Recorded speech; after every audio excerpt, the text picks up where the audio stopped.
Good afternoon, and welcome to NCIA's Industry Essentials Educational Webinar Series, our premier digital educational platform featuring a variety of interactive programs to provide you timely, engaging, and essential education when and where you need it most. My name is Brooke Gilbert, the Director of Events and Education here at NCIA. I'm very excited to welcome you all to a special edition of our Policy Council Conversation Series, being facilitated by the authors of the recently released white paper series entitled Building New Foundations in the Cannabis Industry, Creating Gender Parity Through Ownership, Leadership, Boards, Pay Equality, Branding, and Capital, hosted in partnership with NCIA and the Arcview Women's Inclusion Network. To start off today's session, we'd like to share with you this trailer for season 1 of Hi, Her Story, a comedic TV show in which female-identifying cannabis consumers tell stories from women's history while getting high. The series premiered yesterday, 4/20, on Social Club TV, a streaming platform dedicated to cannabis, and we encourage you to check it out. Without further ado, here's the trailer.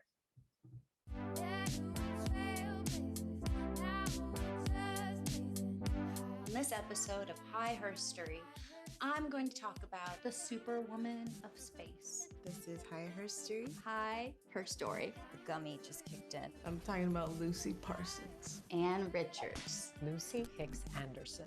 Hua Mulan. She kicks ass. It is a name that hopefully will inspire you. She was a sassy pants mother. She was a badass. But everybody was like, she's dangerous. She knew how to fight from the very start. She's winning every fucking competition. The best at her job, killing it. Iconic woman, brave. She's kind of like my BFF. She was a fucking trailblazer. Wow. Whoa. You know what I mean? That's probably how it went.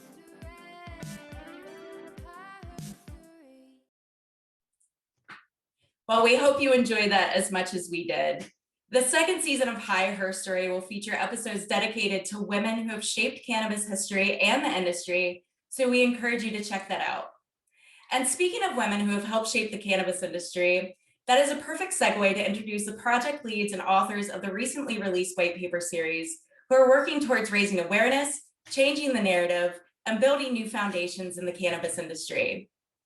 Today, we have here with us Christine De La Rosa, CEO and national co-founder of the People's Dispensary, Kelly Perez, CEO and co-founder of Kind Colorado, Gail Rand, CEO and founder of Grand Consulting LLC, Jessica Billingsley, chair of the board and CEO at Akerna Core, Nancy Whiteman, CEO of Wana Brands, Risa Levine, chief of staff of Cone Resnick, Allison Pugina, the category manager at Canopy Growth Corporation, Elise Cerberoli, director of global business development at Streamo, and Andrew Klein, senior counsel at Perkins Coie.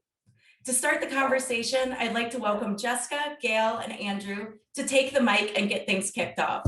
Welcome, and please take it away from here. Hello, everybody. I wanted to first start by thanking NCIA for hosting today and also for engaging in this critical and urgent issue. I also want to thank Arcview Group for helping to produce these papers and all the work that went into that. Elise, I'm going to give you a quick shout out for making this webinar happen with strength and grace. And mostly thank you all here for being here and for caring about this important topic. So these papers started with Andrew Klein when he asked Jessica Billingsley and myself to spearhead this effort. I agreed as long as I wanted to execute with the priorities of authenticity, the diversity of the team, and a real focus on key actionable takeaways. I wanted these papers to be based on research for sure, but I also wanted every single person to walk away with something that they or their company could do to move the needle on gender parity. So I'm really proud of the 5 papers that were released on C-suite representation, equity ownership, access to capital, branding and product development, and the pay gap. And these papers are available for download. The link is in the chat. There are also some NCIA podcasts that we did for a deep dive into the papers. So there'll be a link put into the chat for that as well. So through the process of writing the papers, I believe we learned a lot about ourselves, the issues, and the industry. A couple of weeks into writing these papers, George Floyd was killed. And as we released the batch of these papers, Kamala Harris was inaugurated into the White House. We have made a lot of progress, but there's so much more hard work that we have to do. And I'm glad you're all here to discuss these topics. Andrew, you want to weigh in? Sure. I hope this doesn't sound too preachy, Gail, but it's maybe once in a generation that we get to be part of an industry from its inception. And for some in my generation, they got to build the internet. For all of us here, the opportunity is just as big, maybe bigger. And while it's a privilege to be able to play witness, it also comes with significant responsibility for all of us. According to Ease, the gender divide among cannabis consumers has all but disappeared. Women are now purchasing 48% of cannabis products.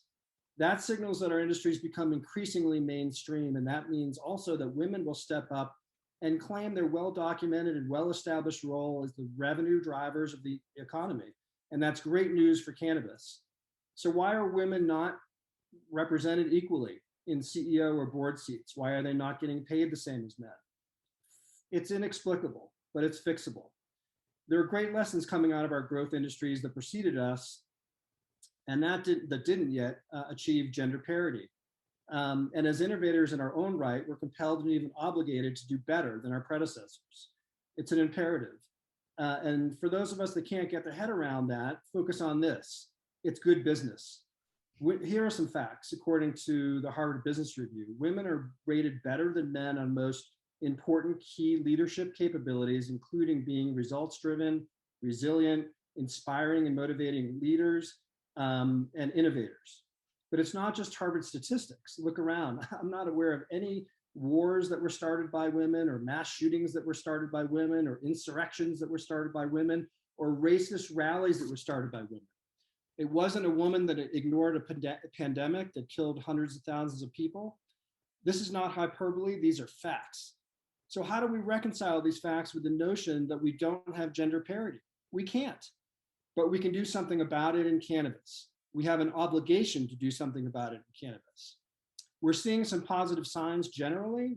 Joe Biden has appointed more women to cabinet positions than anyone in history. The administration just put Harriet Tubman back on the $20 bill. Greta is seemingly saving our planet. My beloved Red Sox just hired the first women baseball coach, and girls are now pitching alongside men in college baseball. But that's not enough. It's not even nearly enough. We need gender parity, full stop. It's not in our industry's best interest to reverse the early trends of gender inequity. And it is in our best interest to reverse those trends. And the sooner we start, the more growth we will see in the cannabis industry. The data is clear on that. So the question is, what is our industry going to do? This is a great start. Thanks, Andrew. I couldn't agree more. And I also want to thank you for your advocacy on our behalf. Only 27% of all C-suite positions in cannabis are held by women, despite, as Andrew noted, making up nearly half of consumption and purchasing. We can do better. We must do better, and we will do better.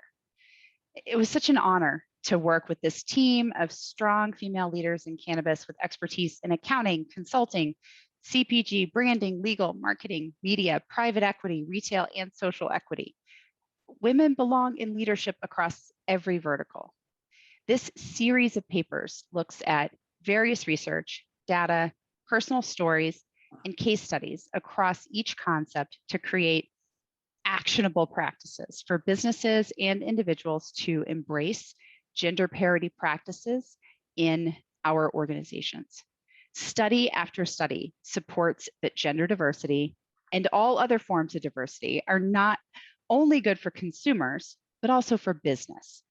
As noted in these papers, companies led by women produce more than twice the revenue for every dollar invested. They also generate 10% more cumulative revenue over a 5-year period than businesses led by men. Diversity encompasses different points of view, which support innovation, a critical success component for the rapidly evolving cannabis industry. In an increasingly competitive and crowded market, it makes little sense for cannabis companies and investors to ignore the single largest economic force in the world, American women. If we understand the value of diversity in the workforce, how do we get to a place of equivalency? It starts with each of us. Christine, what were some key learnings or reflections you gained from writing these papers? Thank you for the question, Jessica. I think one of the key items that I learned was reading the other papers. I learned so much around branding. I learned a lot about the boardroom. I learned about just a plethora of information. I highly recommend people go and download them. But I think the biggest thing that I learned was about how a group of women, powerful women, can join together and create change in the industry. And having all of the points of view, some of them that I agreed with and some of them that I didn't, really helped me open up my mind as a CEO on how to do better in my own company. And that really was a takeaway from everybody on this call of how I wanted to do things. And I think that people that read the papers and have the time, can do that, will be able, it will be open up so many other ideas. I always say this with Elise and Kelly, who are part of my team, was that we were just the starting point, but we're going to see such a huge step forward by the folks that read this paper and say, oh, this is great, I'm going to implement this. And for people that say, this isn't so great, I'm going to change it, make it better. And that's what we all should be trying to do, is just make it better. And I really learned that taking in all of the information was really helpful for me personally and as a CEO of my company. Kelly, what do you think? Oh, so much. I think so much, Christine. This was a super hard process, right? As Gail mentioned, Mr. Floyd was killed 2 weeks after we started. And I met you all, most of you, saying, I'm Black, I'm a woman. Please don't ask me to choose between those. My Blackness is kind of paramount, and that's why I'm here. And I feel honored to have been asked to the table. I did not know that there was so much work that needed to be done around the intersectional nature of oppression. I guess I knew in the world, but I kind of took for granted that a group of women focused on the equity we didn't have, the parity we didn't have, would be a little bit more centered in understanding oppression overall. So like Andrew said, like many of you said, like Jessica said, our problem is also our opportunity. I learned such a great deal from you all and feel connected to be with you all and feel like we do have one another's ears in a way. And we absolutely have to be inspired to push causes forward. And really anti-racism is it's the bottom of our industry. It's where we came from. It's what we owe. And white women in particular have an incredible opportunity here to really center that conversation, because when you bring efforts up, they work for everyone. Typically when they're handed down, they don't. And so I'm inspired and grateful that this group was open to hearing about the critical nature of getting to the foundation of oppression in this country. And I think you all and other women in the space really need to stand fully and demand and show what could happen if we take our greatest problem as our greatest challenge and take it as our greatest opportunity. Data, we all had to work so difficult to find the basics. So we absolutely need that, so that we have a baseline from which to start, and then rinse and repeat, right? Humble, patient, and very activated. Thank you. What do the rest of you think?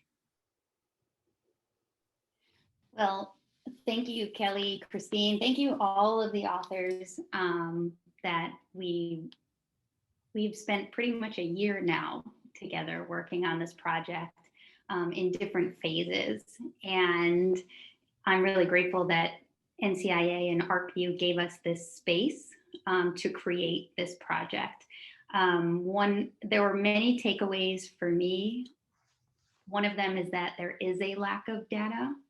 And because of organizations providing resources and emphasizing the need for more data, that's the only way that we get to the bottom of these issues and identify where we can make change. So I would say that some of the key learnings that I came out with, number one, I came into this project in awe of the other people that were on this group. And I leave in even more awe of these women that I have worked with. So thank you all for that. But I also came in incredibly naive, thinking that because the cannabis industry is newly legal, that it was a very diverse industry. And what I've come out with is 92% of CEOs are men, and only 4% of cannabis businesses, legal cannabis businesses, are Black, so Black owned. And so my main takeaway is that, number one, we certainly need to be working on the structural issues there. That is a huge disproportion in terms of numbers. Women make up 51% of the population. So why are we only 8% of the CEOs? And the Black population in the United States is 13%. So why is it only 4% owned? And don't even get started on the disproportionate impact. So anyway, the really coming out with the numbers has been very powerful for me to really understand what structural means.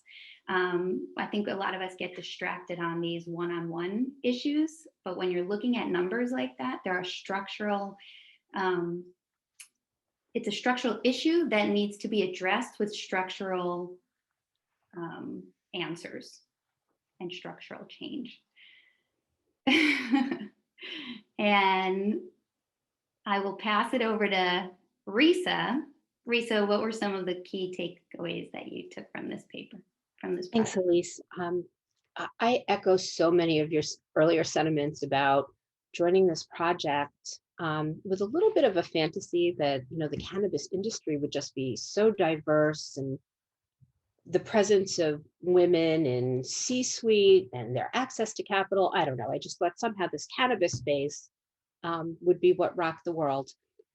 And instead, what I found was, just like everywhere else in this earth you go, to Andrew's earlier point, the women are amazing.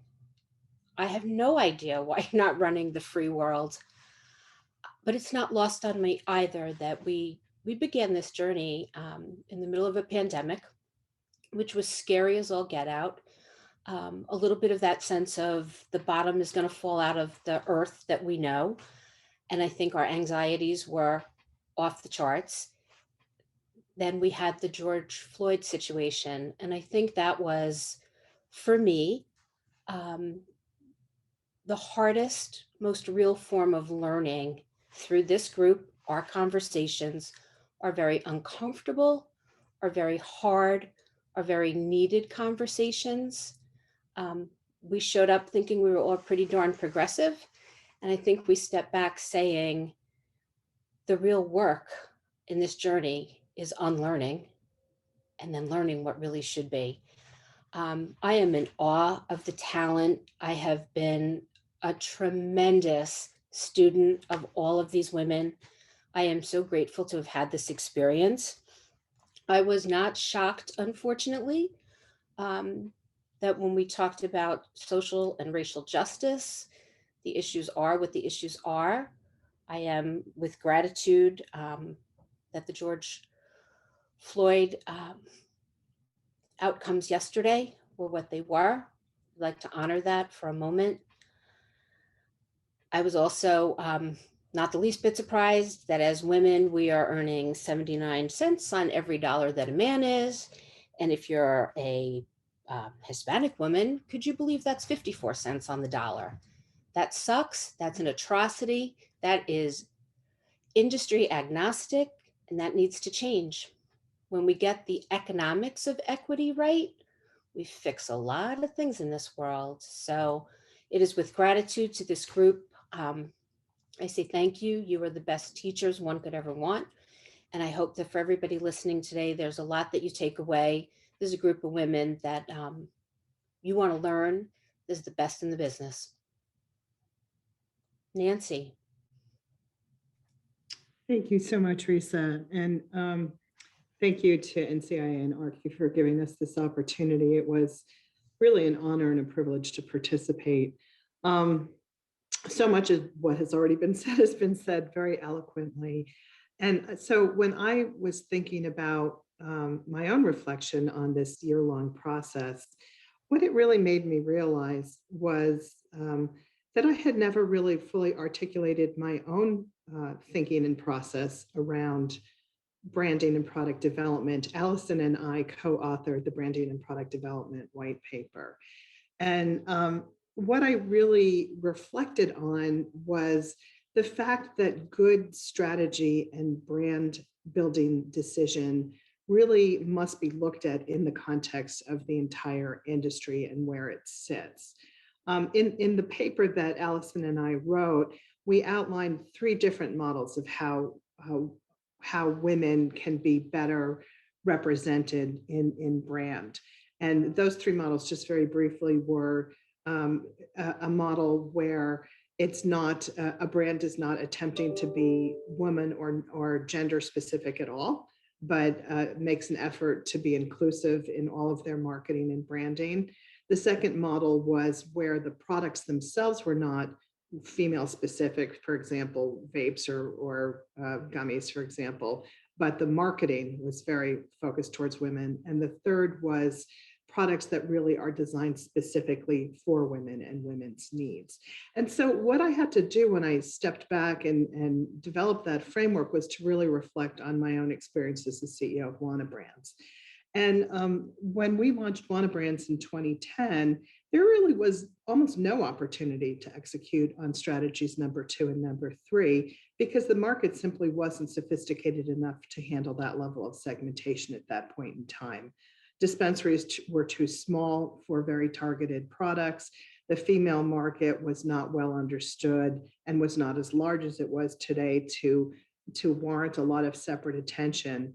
And so brands, my own included, really defaulted to strategy number 1, which was to develop brands that were appealing to both men and women and were not exclusive or targeting either gender specifically.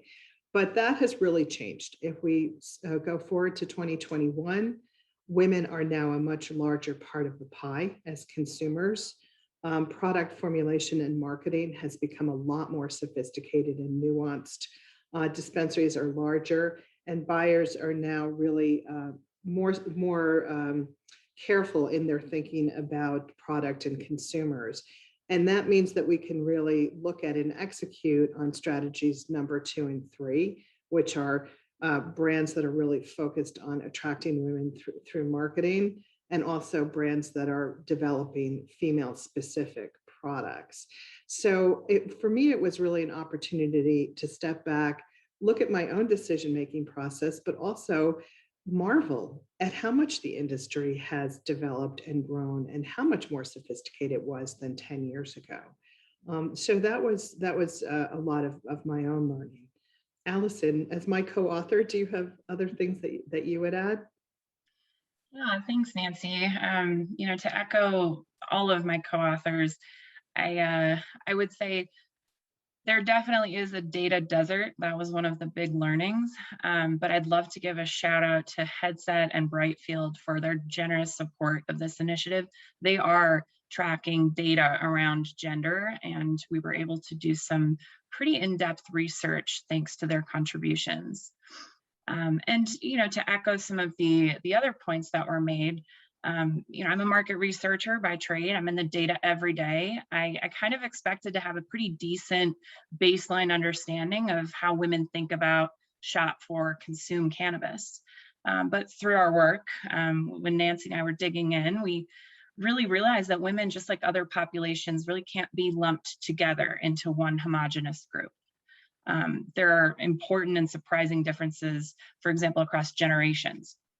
Aggregated data for all women shows a preference for topicals and edibles. But then when we began to peel back the onion, we saw that Gen Z women, for example, they're a small but high growth group, actually displayed totally different purchase patterns. They go for concentrates, vapes, pre-rolls far more often than older women who tend to gravitate toward the more medicinal formats like topicals, tinctures, and capsules.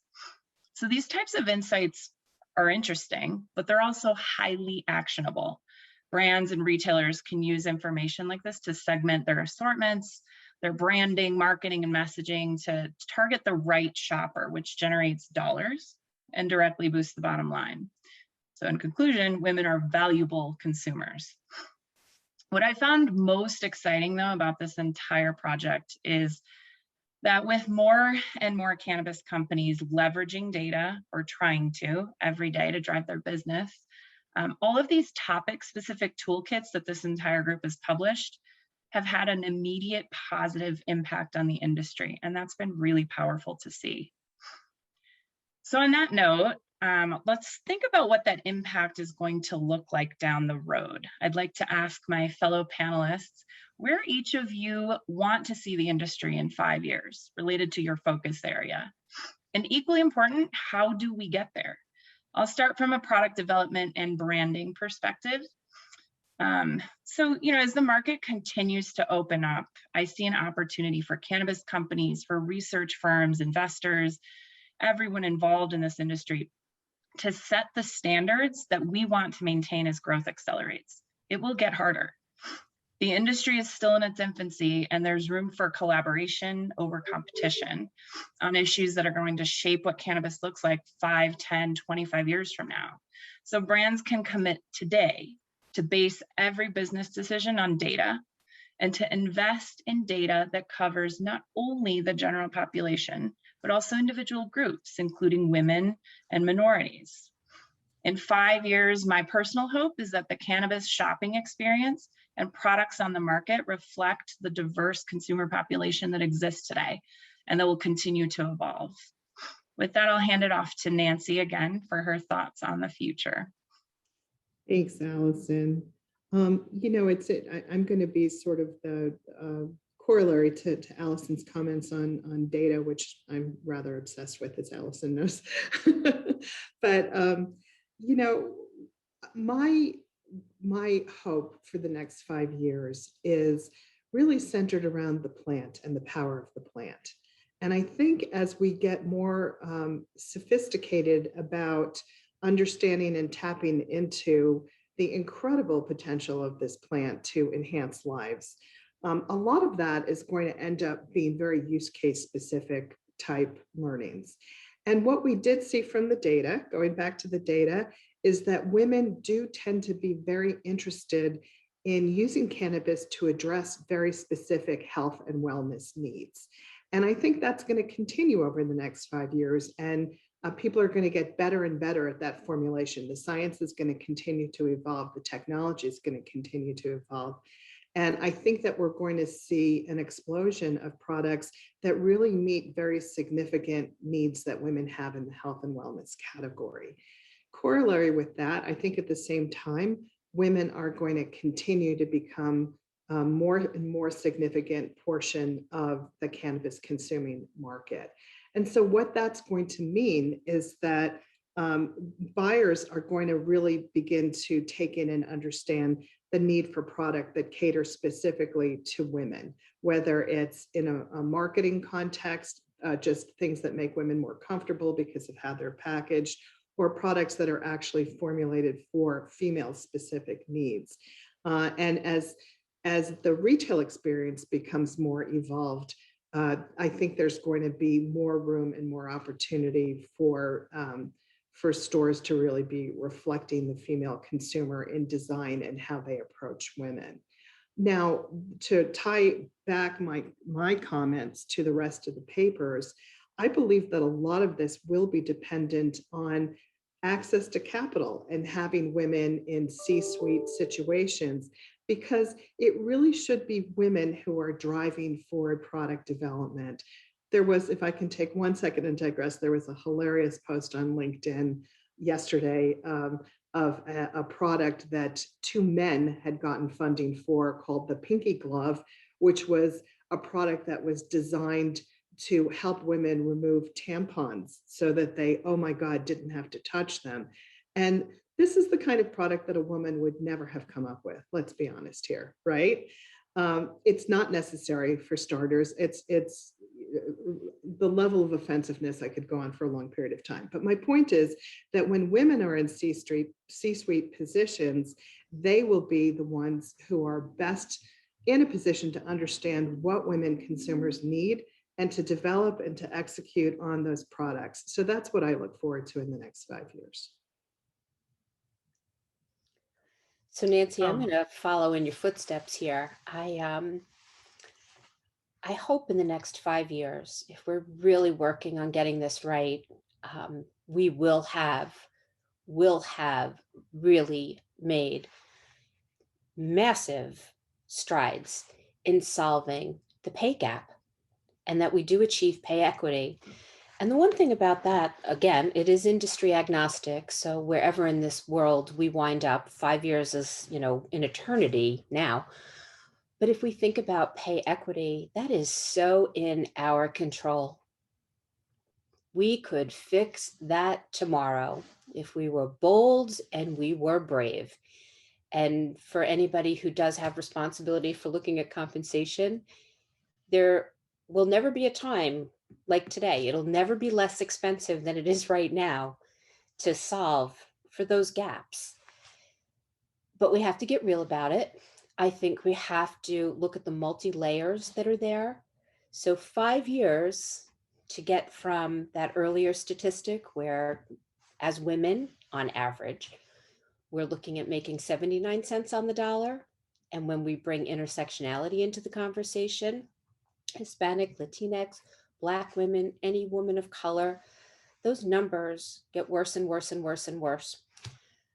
A pay audit, a clear stance as an organization that there will be pay equity. And I think it's important when Nancy was talking about access to capital and being in the C-suite, for many people, as you elevate in an organization, which would be fantastic to see women continue to do that, our compensation isn't just what an offer letter or contract states. There's incentive compensation. There's all kinds of other things that tip the scales and drive in inequity. We must ensure that those things don't happen, and we can start that now. It is a little scary today as we're coming through the pandemic, and a lot of women took a pause for a million different reasons. No judgment, no questions. It's just been a really tough situation, and folks, oftentimes women, were caring for family, children, whatever it might have been, and they stepped outside of the workforce, that they should not miss a beat when their time is right to come back in. The salary history ban should solve for that. But not every state has adopted that legislation. Hopefully every employer does on a voluntary basis. Do not ask what someone earned at their last job. Pay what the job and the individual are worth. So they're really lofty goals, except they're so at our fingertips and available for us to solve for. So I encourage everybody to do your part, to speak up, to speak out, to ask. This one is not nearly as complicated as some of the others. We can and should have pay equity across all landscapes in 5 years. If we are brave and we are bold and do the hard work to get there, it's just money. Elise, for you. It is just money, and that's a really great segue. So I worked on 2 papers. One was equity ownership. So looking at how businesses come about, right? Who's bringing those businesses into existence, and how is the ownership being spread across those businesses? The other paper that I worked on was gender in the C-suite. So who's running those businesses? Who's in the CEO and COO and all the C-level executive roles? I think that we're covering a lot of ground during this webinar, so I can only encourage everybody to really check out these papers if it feels like a lot of information to digest.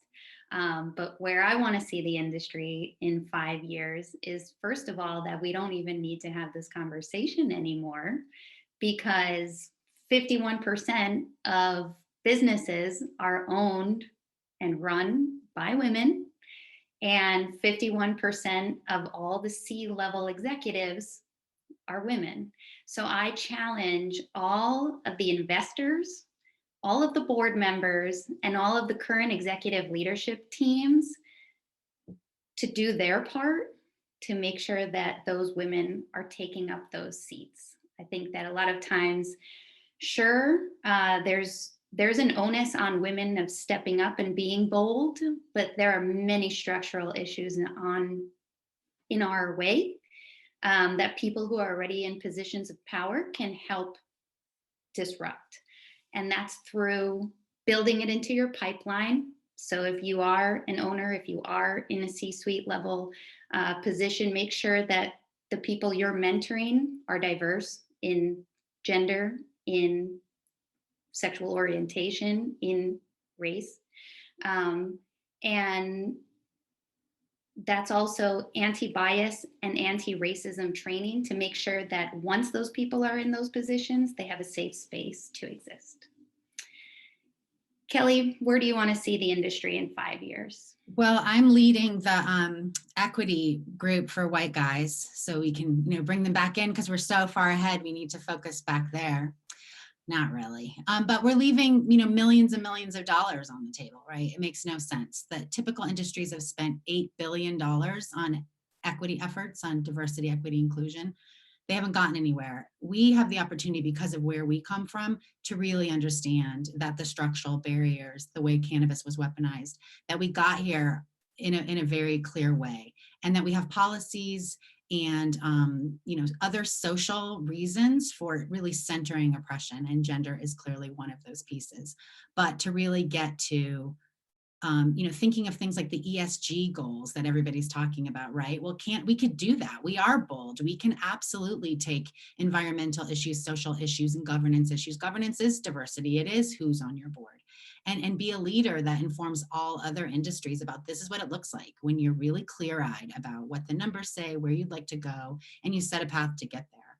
It does take a great deal of leadership, but it isn't just about the numbers, right? The $8 billion in the typical industries, they haven't done it either. This work is hard, but when have we not been doing hard work? Like, let's really roll up our sleeves and get to an industry that we could be seriously proud of, that actually informs other industries. So I hope that that's where we are, that we're talking about our innovative solutions to care for the planet, to care for communities, and to really center what a racially just industry could look like if we seriously aim to do that and do it together. I am inspired by all of you. I'm sorry, I can't remember who comes next after me. Me. Pardon. Christine, thank you. Yes. Oh gosh, this 5-year question I've been thinking about for the last few weeks, and it's so interesting what I'm thinking about. All of the things that everybody said on the panel were amazing, and yes to all of it. But one of the things that I've been really thinking about as we wrote these papers, and I was able to absorb so much knowledge from each of you and what your particular, expertise was at. And I think what I want to see in 5 years, beyond all of the things that y'all already said, is I really want to see a commitment from the industry, from NCIA, from Arcview, from everybody on this call, to really share knowledge with people of color, with founders, with C-suite, with bud tenders, with people that are coming into the industry, about all of the things that we're talking about here. To be in this webinar, for me personally, coming from where I come from, is a privilege that I know that I have been gracious with, because Kelly called me one day and said, hey, NCI is doing this thing, and I think you should be doing this thing as well. And one of the things that has become very apparent, I mean, this is like the 5th panel I've done this week because it's 420. One of the things that I really have to say is, like, I can see this industry getting to all of these places, but I can't see it getting to all of these places unless we're sharing knowledge with people who don't have the same knowledge coming from a legacy market, coming from different gender orientations, coming from different race backgrounds. And so, yes, we absolutely can dig in, but I really feel, and I don't have any supporting documentation for this, just to be clear for the audience, I have this deep sense that if we dig in the way the plant digs into the earth, if we dig into the people that started what we're doing today, that have allowed us to be here, that have created the market for us, if we really dig into that group of people, we're going to see the things that we're talking about today. We're going to see social equity. We're going to see racial equity. We're going to be able to do that if we, as individual companies and as a collective cannabis industry, really pull people up with us and really work hard to get them the pay that they need, like Risa said, to make sure that our companies have anti-racism training, like Elise said, to get the data. I mean, just the data. Like, we had a hard time doing data. We had a hard time. But people who are just starting in the industry, who are just new retailers like we were 4 years ago, new manufacturers, they have even a worse time getting data because they can't afford headset, they can't afford BDSA. So I really feel like where that line is, where we start from, is really going back to our own roots and saying everything that we said on this webinar and everything we wrote about the papers, and making sure that information gets out to the people that started it all. That's how I feel. Andrew? Thanks, Christine. I just want to close by thanking everyone, all the women on this team, but I want to call out 4 people in particular. Kelly and Elise, thank you for educating me, for having some hard conversations, but trusting me enough to have those hard conversations. I learned a lot from both of you. To Gail and Jessica, for really leading this project with authenticity. You've always been 2 of my favorite people in the industry, but now you're 2 of my favorite people, period. And then secondly, I just want to say, you know, one of my favorite things about the cannabis industry is that we're value driven. We prioritize inclusivity and fairness, but we haven't delivered on that promise. Not for people of color, not for gender parity either. So here's my personal call to action for people who look like me. Be the change. Hire more women. Promote more women. Prioritize board seats for more women. Make sure that you pay women the same as you pay men. Prioritize diversity, equity, and inclusion. Be the change. And it can start with the trade associations, you know, NCIA, Arcview, USCC, all of the multi-state operators out there, all of the cannabis companies out there. Make gender parity a priority. It will pay off. It's the right thing to do, and it's good for business.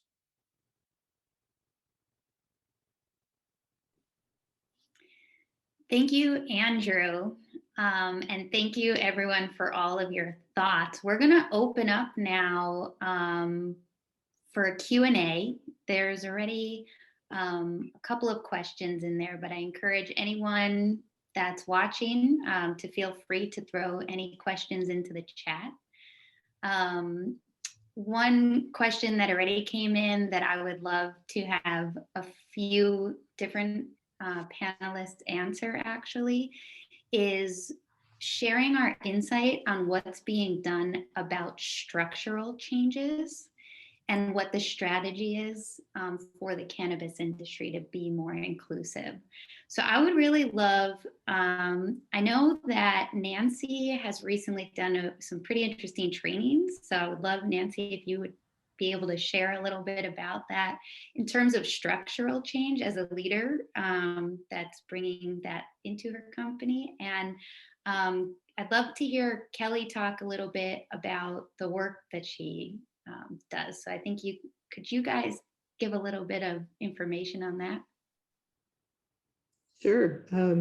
Actually, our information is linked on this one because Kelly's organization actually did the training for Wana Brands. But You know, I feel very deeply and passionately about social justice, and really felt that the place that one must always start is at home, right? So the first thing that we had to do was take a hard look at Wana Brands and make sure that we were doing everything that we could do to be an anti-racist organization. And there were many, many component parts to that. But to your point, Elise, and to Kelly's great participation, the first thing that we wanted to do was really to level set, to make sure that everybody understood how deeply systemic racism has impacted not just our industry, but the country and the world. And Kelly's organization, with the help of a very fine trainer named Reagan, and I'm blanking on her last name, Kelly, did an amazing job training all of our employees on the structural foundations of racism and how it has impacted not just the industry, but the country in general. So that's some of what we did internally, along with a lot of the other things, including Risa's comment on you know, doing a pay equity analysis and a variety of other things. The other thing that I would mention that we're starting to do more of, and I want to do more of, is to really give back to entrepreneurs who want to get into the industry. We recently participated in the Color of Cannabis training in Colorado for the new cohort of cannabis entrepreneurs who are coming into the marketplace. Just last week did one with New Leaf, which also has an accelerator program based out of Oregon. But really trying to share our knowledge as a brand and for other people who might be interested in that element of the industry. You know, really want to do a lot more with how are we're fortunate at the point now to no longer be a startup, to be an established company. And now we turn our attention to what can we do to give back to the industry. Just to second that, I want to just Nancy kicked off our training. That our training is connected to our created Cannabis Impact Fund. That's a nonprofit connected to my work with Cannabis Doing Good soon after Mr. Floyd was killed, because we wanted to organize the industry around how to participate in the movement for Black lives. And we knew that it's actually hard to do. I never want to act like this is easy to do. But what Nancy had the courage to do is say, can we get to the beginning of this? And she, you know, expressed leadership like some other folks who have worked with us and said, this is a priority for us.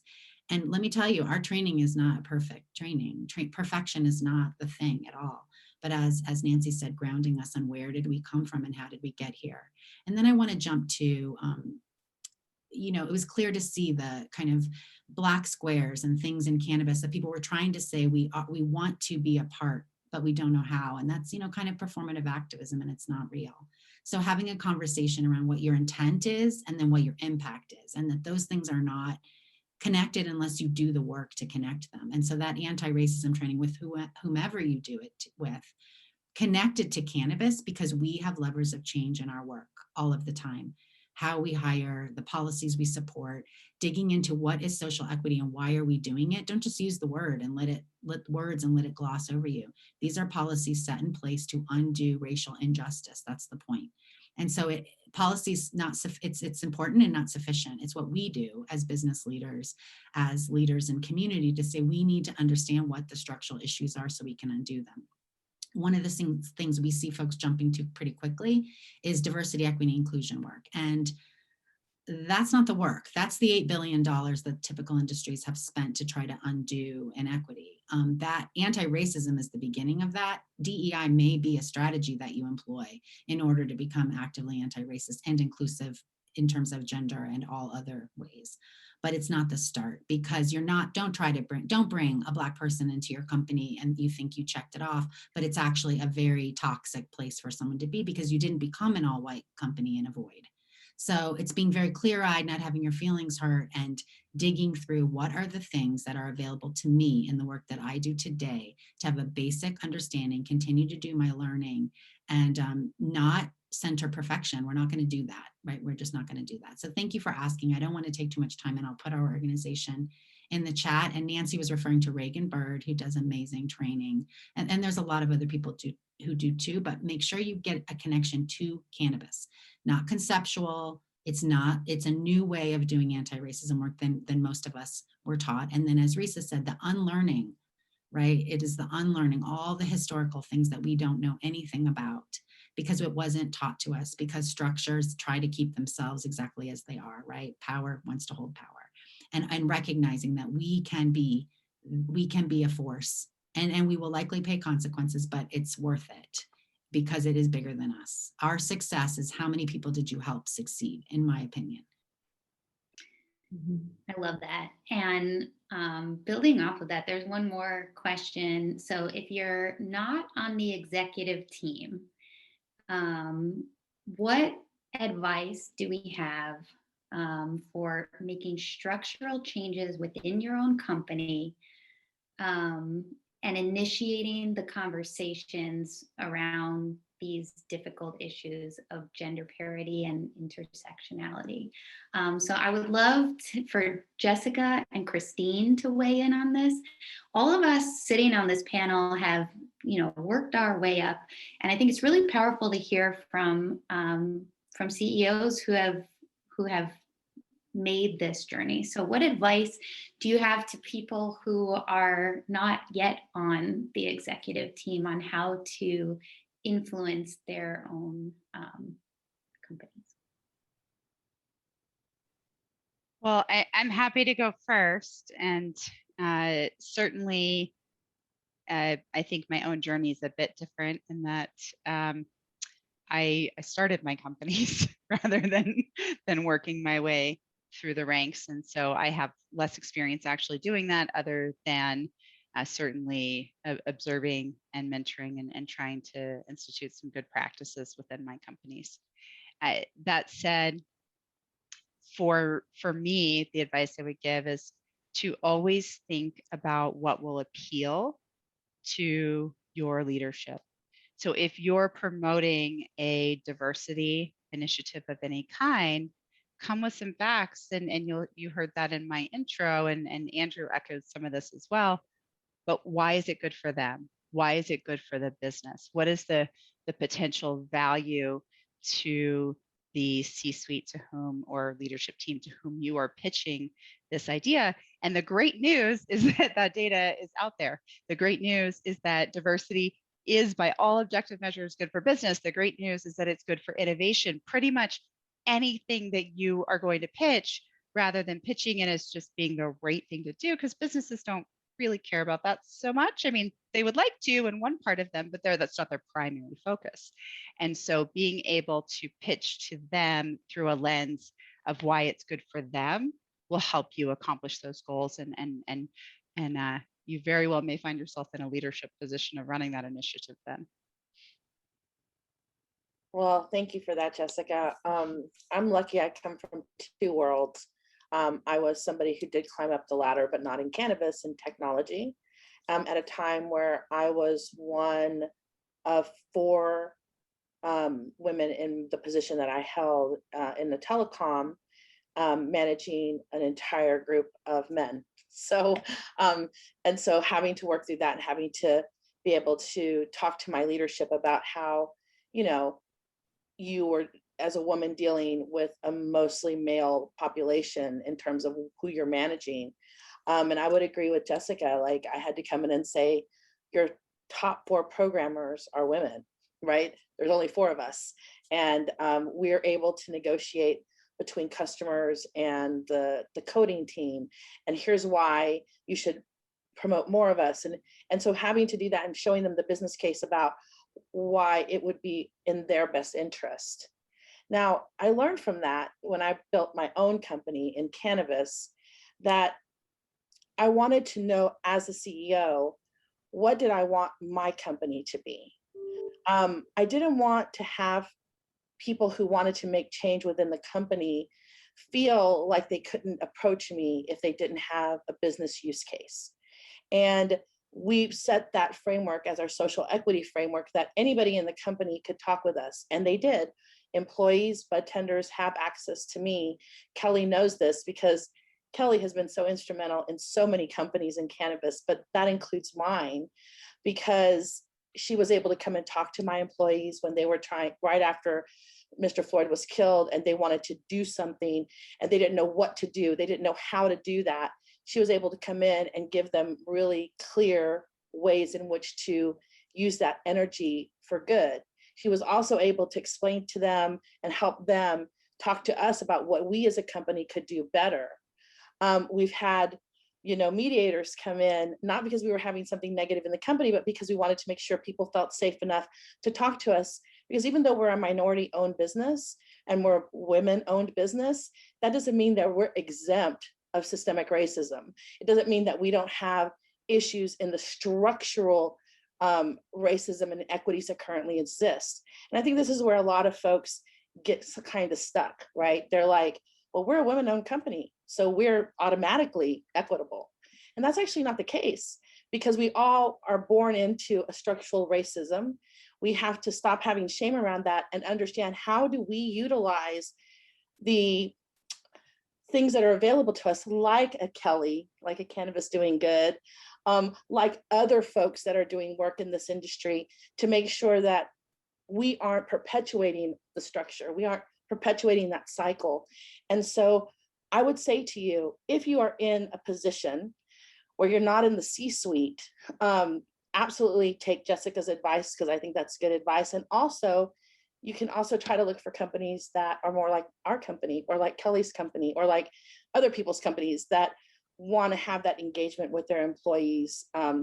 Doesn't always work. We can't always do the things that our employees want us to do, but we can definitely listen and we can definitely try.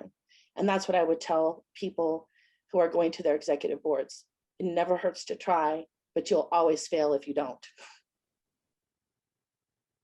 And that is a perfect note to wrap this up, because I think when all of us came into this project, we had no idea what we were about to get ourselves into.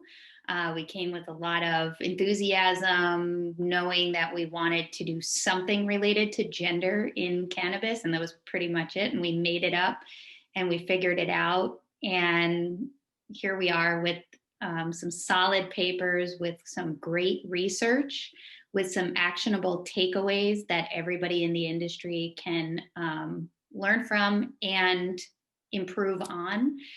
So thank you again to Arcview, to NCIA, and to all the authors and everybody that contributed to the papers. And I encourage everybody in the chat, you got links to the papers, links to the podcast, and just keep doing your part to get us one step closer to gender parity. And with that, I'll pass over to Brooke. Thank you so much, Elise. And I also want to sincerely thank all of our panelists for not only leading us through such an engaging conversation, but for all your work in raising awareness surrounding gender parity in the cannabis industry. I encourage all of our listeners here today to do your part in ensuring equity and diversity within your own companies. As a reminder, we hope you download the series of papers and listen to the NCIA podcasts that are further examining these topics. As Elise mentioned, we've dropped the links a few times again just now, so please make sure you check those out. You'll also note the contact information listed on this slide. Feel free to reach out to any of the panelists here today to continue the conversation. And with that, thank you so much for participating in another NCIA Industry Essentials educational webinar. Please complete the attendee survey after leaving the meeting room to gain immediate access to our presentation. Note that all NCIA members do receive exclusive 30-day access to formatted video recordings of all of our Industry Essential webinars, which are first posted on our members-only community platform, NCIA Connect. We'll leave you all with this end of event credit sequence highlighting the member businesses that participated in this afternoon's session. If you don't see your company included, that means you need to head to thecannabisindustry.org/join to join the movement for a responsible and equitable cannabis industry. Enjoy, and we'll hopefully see you next week for the next NCIA Industry Essentials educational webinar. Take care.